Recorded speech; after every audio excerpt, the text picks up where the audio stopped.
కర్నూలు జిల్లాలో అతిపెద్ద డివిజన్ కలిగినటువంటి కర్నూలు డివిజన్ ఆర్డీఓ కార్యాలయం ఈరోజు రోజుకొక పేపర్లో వాళ్ళ అవినీతి బయట పెడతా ఉన్నారు. కానీ ఇంతవరకు ఆ కార్యాలయంపై ఎటువంటి చర్యలు తీసుకోలేదు. ఇంత పెద్ద డివిజన్లో ఈరోజు ఓరకల్ అయితేనేమి, కర్నూలు రూరల్ మండలం అయితేనేమి, అదేవిధంగా కోడుమూరు మండలం అయితేనేమి, బెలగల్ మండలం అయితేనేమి, గూడూరు మండలం అయితేనేమి, వెల్దుర్తి మండలం అయితేనేమి, ఇట్లా ప్రధాన మండలాలు ఈ డివిజన్లో ఉన్నాయి. అట్లాంటి డివిజన్లో ఈరోజు ఓరకల్ తీసుకుంటే ఇండస్ట్రియల్ హబ్ ఏర్పాటవుతుంది. అక్కడ అనేక రకాలైనటువంటి కోర్టు కేసులు, భూ ఇష్యూస్, ల్యాండ్ అక్విజిషన్ ఫైల్స్ ఇట్లా అనేక రకాలుగా ఉన్నాయి. అదేవిధంగా కర్నూలు రూరల్ మండలం, కల్లూరు మండలానికి వచ్చేస్తే చుక్కల భూమి డాటర్ ల్యాండ్ ఇష్యూస్, సర్వీస్ ఇనాం ల్యాండ్ ఇష్యూస్ ఇట్లా అనేకమైనటువంటి ఫైల్స్ అన్నీ కూడా వందల ఫైల్స్ ఈరోజు పెండింగ్లో ఉన్నాయి సమస్యల పరిష్కారం కాక. ఈరోజు రైతులు తమ సమస్యల మీద ఆర్డీఓ కార్యాలయం అంటే ఎంఆర్ఓ కార్యాలయం తర్వాత ఆర్డీఓ కార్యాలయంకి ఫైల్ వస్తుంది, ఆర్డీఓ తర్వాత కలెక్టర్ కార్యాలయంకి ఫైల్ పోతుంది. అట్లాంటి సమస్యలలో ఎంఆర్ఓ కార్యాలయం దాటుకొని ఆర్డీఓ కార్యాలయంకి ఫైల్ వస్తే అక్కడ నెలల తరబడి ఫైళ్ళు పెండింగ్ ఉండిపోతున్నాయి. ఎందుకంటే ఈరోజు ఆర్డీఓ గారు సమస్యలు పరిష్కరించుకోకుండా పోయిన రైతులను కానీ లేకుంటే పోయిన సమస్య భూ యజమానులకు కానీ వాళ్ళ మీద దురుసుగా ప్రవర్తించడం, అదేవిధంగా వాళ్ళ మీద కేసులు పెడతాని బెదిరించడం. ఈరోజు పత్రికలో వచ్చింది, కేసులు పెడతా అంటున్నాడు రైతుల మీద. అంటే మీరు ఉద్యోగం మీకు ఎవరు ఇచ్చారు, మీరు ఎందుకోసం ఉన్నారు అనేది ఇక్కడ తెలుసుకోవాలి.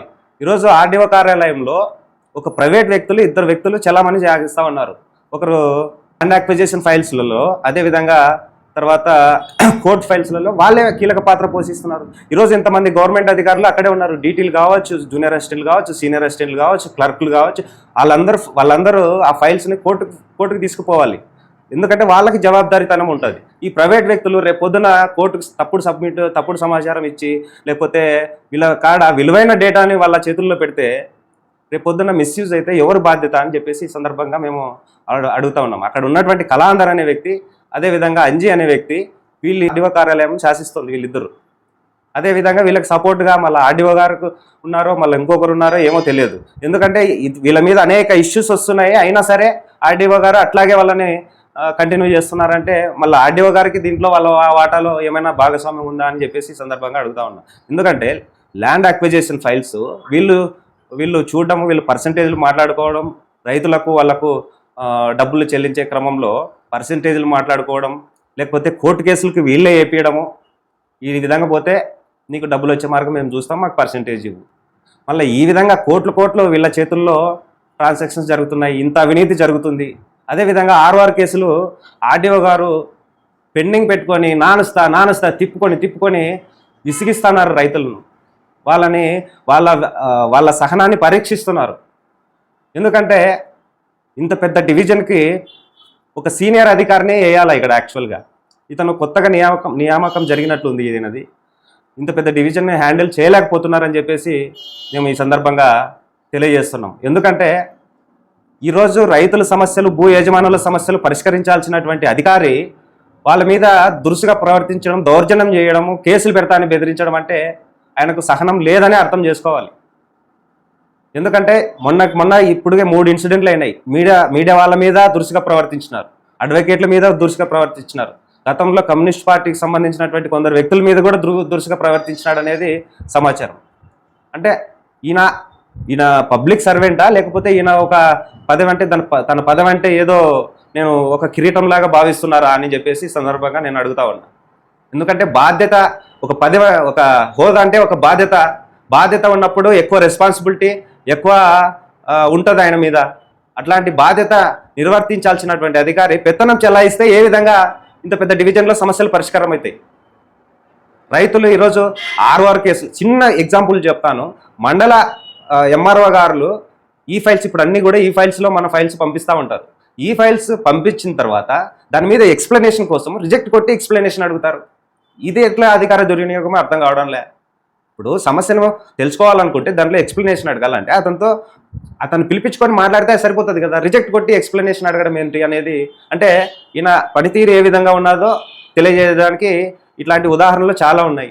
ఆర్ఆర్ కేసులు అంటే ట్రయాంగల్స్లలో మిస్టేక్లు పడినటువంటి వాటివి ఎంఆర్ఓలు రిపోర్ట్లు పంపించి ఆర్డీఓ కార్యాలయానికి పంపిస్తే దాని మీద అప్పీల్ తీసుకుంటా అంటాడు, 3 నోటీసులు పంపిస్తా అంటాడు. అంటే అప్పీల్ ఏంటి అసలు? ఎంఆర్ఓ గారు ఆర్డర్ ఇస్తే ఆర్డర్ మీద అప్పీల్ తీసుకోవాలి. రిపోర్ట్ మీద అప్పీల్ తీసుకోవడం ఏంటి అసలు? రిపోర్ట్ మీద అప్పీల్ ఎందుకు ఉంటుంది? పైగా 3 నోటీసులు ఇస్తాను అంటావు. 3 నోటీసులు మీరు ఎట్లా ఫిక్స్ చేస్తారు? ఏ కోర్టు చెప్పింది 3 నోటీసులు ఇస్తేనే ఆర్ఆర్ కేసు అని చెప్పేసి? కోర్టులు కూడా చెప్పవు కదా మూడు నోటీసులు ఇవ్వాలని. మీరు ఎట్లా ముందుగానే ఎట్లా ఫిక్స్ చేస్తారు? అంటే మీ పని విధానము ఇంత పెద్ద డివిజన్లో పనికిరాదని చెప్పేసి ఈ సందర్భంగా ప్రస్తుత ఆర్డీఓ గారిని ఈ డివిజన్లో ఉన్న పరిష్కారం కావని చెప్పేసి ఈ సందర్భంగా నేను తెలియజేస్తున్నాను. అదేవిధంగా ఆర్ఆర్ కేసులు ఎన్ని పెండింగ్ ఉన్నాయి, ఈ ఫైల్స్ ఎన్ని పెండింగ్ ఉన్నాయి, ఇన్వార్డ్లో ఇచ్చినటువంటి ఫైల్స్ ఎన్ని పెండింగ్ ఉన్నాయి, ఇన్వార్డ్ కంప్లైంట్స్ మీద ఎన్ని పెండింగ్ ఉన్నాయి, అదేవిధంగా ఆర్టీఐలు ఇవ్వరు. ఆర్టీఐలు నెలల తరబడి అయిపోతున్నా కూడా, ఆర్టీఐ గడువు ముగిస్తున్నా కూడా ఆర్టీఐ రిపోర్ట్లు ఇవ్వరు.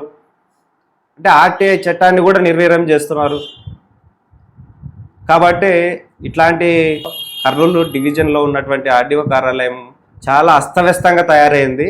ఇకారైనటువంటి ఆర్డీఓ గారు పనితీరు ఆ విధంగా ఉంది.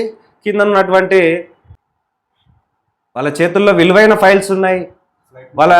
ఈరోజు వాళ్ళ అకౌంట్లు అంటే ఫోన్పేలు కానీ వాళ్ళ అవకాశం ఉంది. వాళ్ళ ట్రాన్సాక్షన్ డీటెయిల్స్ తెలిసే కూడా బ్యాంక్ అకౌంట్ ట్రాన్సాక్షన్ డీటెయిల్స్.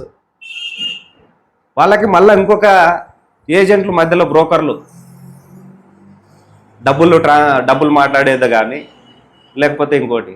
ఈ కోర్టు ఫైల్స్ తీసుకుపోయినప్పుడు విజయవాడకి అట్లా కోర్టు ఫైల్స్కి పోతే వీళ్ళకు రైతులు ఒక ఏమంటారు దీన్ని, రిచ్ లాడ్జ్లో వీళ్ళకి రూమ్ తీసి పెట్టాలి, వాళ్ళకి మందు ఏర్పాటు చేయాలి, వాళ్ళకి కావాల్సినది వాళ్ళు ఏర్పాటు చేయాలని రైతులు చెప్తున్నారు.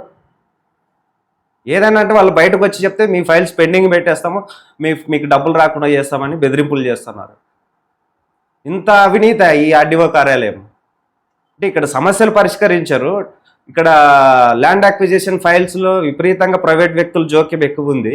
ఇది ఆర్డీఓ కార్యాలయమా లేకపోతే అనేది మాకు అర్థం కావడంలే. కాబట్టి తక్షణమే ఇటువంటి ఆర్డీఓ కార్యాలయంపై సిట్ విచారణ లేకపోతే ఏసీబీ లేకపోతే విజిలెన్స్తో విచారణ జరిపించి ఈ మొత్తం ఫైల్స్ మీద సమగ్ర విచారణ జరిపించాలని చెప్పేసి మేము డిమాండ్ చేస్తున్నాము. నా పేరు వివి నాయుడు, రాయలసీమ యువజన పోరాట సమితి అధ్యక్షుడు. రాష్ట్రంలో కూటమి ప్రభుత్వం అధికారంలోకి వచ్చాక ఇది రైతు ప్రభుత్వం, రైతు సంక్షేమ ప్రభుత్వం అని చెప్పి సీఎం చంద్రబాబు గారు నిరంతరం వీడియో కాన్ఫరెన్స్ల ద్వారా పబ్లిక్ మీటింగ్స్లో చెప్తా ఉంటే, కర్నూలు రెవెన్యూ డివిజన్లో మాత్రం దానికి వ్యతిరేకంగా జరుగుతూ ఉంది. ఇక్కడ ఉన్నటువంటి రైతుల సమస్యలు కావచ్చు, భూ వివాదాలను నిర్ణయం చేస్తూ కేవలం అధికారాన్ని దుర్వినియోగం చేయడమే లక్ష్యంగా కర్నూలు ఆర్టీఓ కార్యాలయంలోని వ్యవస్థలు పనిచేస్తూ ఉన్నాయి. ఇక్కడ ప్రైవేటు వ్యక్తుల పరిపాలన, అదేవిధంగా ఆర్డీఓ ఎవరైతే ఉన్నారో అతను పబ్లిక్ పట్ల దురుసుగా ప్రవర్తించడం, ఫైళ్ళని పెండింగ్ పెడుతూ కోర్టు కూడా ప్రైవేటు వ్యక్తులకు అందజేయడం అనేది చాలా వివాదాస్పదంగా మారిన తరుణంలో రాయలసీమ యువజన పోరాట సమితి ఆధ్వర్యంలో ఇవాళ దాన్ని తీవ్రంగా ఖండిస్తూ ఉన్నాం. మేము బీసీ స్టూడెంట్ ఫెడరేషన్ తరఫున కూడా ఖండిస్తూ ఉన్నాం. ఇలాంటి వ్యవస్థలను ప్రజలకు సేవలు చేసేందుకు వినియోగించాలి కానీ ఇలా దుర్వినియోగం చేస్తూ వ్యక్తిగత లాభాల కోసం, స్వార్థ ప్రయోజనాల కోసం ప్రైవేటు వ్యక్తుల చేతుల్లో ఈ పబ్లిక్కి సంబంధించినటువంటి ఫైల్స్ అంటే ల్యాండ్ అక్విజిషన్ కావచ్చు, ఆర్ఓఆర్ ఫైల్స్ కావచ్చు, లేకపోతే పరిహారానికి సంబంధించినటువంటి కేసులు కావచ్చు, వీటన్నింటినీ కూడా ప్రభుత్వ అధికారులు దగ్గరుండి పర్యవేక్షించి రైతులకు న్యాయం చేయాల్సినటువంటి తరుణంలో దాన్ని పక్కదారి పట్టిస్తూ ఇటు రైతులను, ఇటు ప్రజలను, ఇటు పబ్లిక్ని పూర్తి ఇబ్బందులకు గురి చేస్తున్నటువంటి ఆర్డీఓ కార్యాలయంపై తక్షణమే సమగ్రమైన విచారణ జరపాలి. అక్కడ పరిపాలన ఎలా ఉంది, ఎలా జరుగుతుంది అని చెప్పి ఒక ప్రత్యేక బృందాన్ని ఏర్పాటు చేసి సిట్ ద్వారా విచారణ చేపట్టాల్సిన అవసరం ఉంది. కర్నూలు జిల్లా కేంద్రంగా ఉన్నటువంటి ఆర్డీఓ కార్యాలయం సంబంధించి 4-5 మండలాలు ముఖ్యమైన రెవెన్యూ డివిజన్గా ఉన్నాయి. గతంలో ఈ సంవత్సరం బడ్జెట్లోనే కేంద్ర ప్రభుత్వం ఓరోకల్లు ఇండస్ట్రియల్ కారిడార్ని డెవలప్ చేయాలని ప్రకటించిన తరుణంలో అక్కడ భూముల వాల్యూ పెంచేందుకు అనేక చట్టాలలో ఉన్నటువంటి లోపాలను వీళ్ళు ఆయుధంగా మలుచుకొని మరీ అక్కడ భూముల విలువలను పెంచుకుంటూ రైతులతో లాబింగ్ చేస్తూ రైతులను మభ్యపెడుతూ నిరంతరం అక్రమాలకు పాల్పడుతూ ఉన్నారు.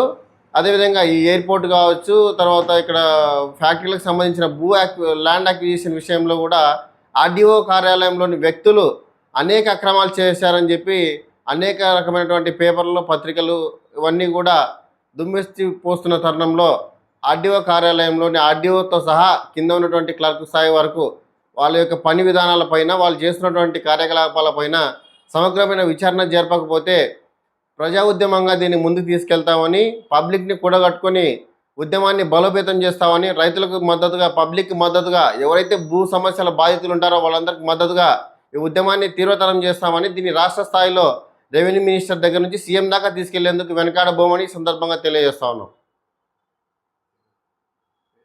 నా పేరు Anand Babu, BC student federation state president, Kurnool.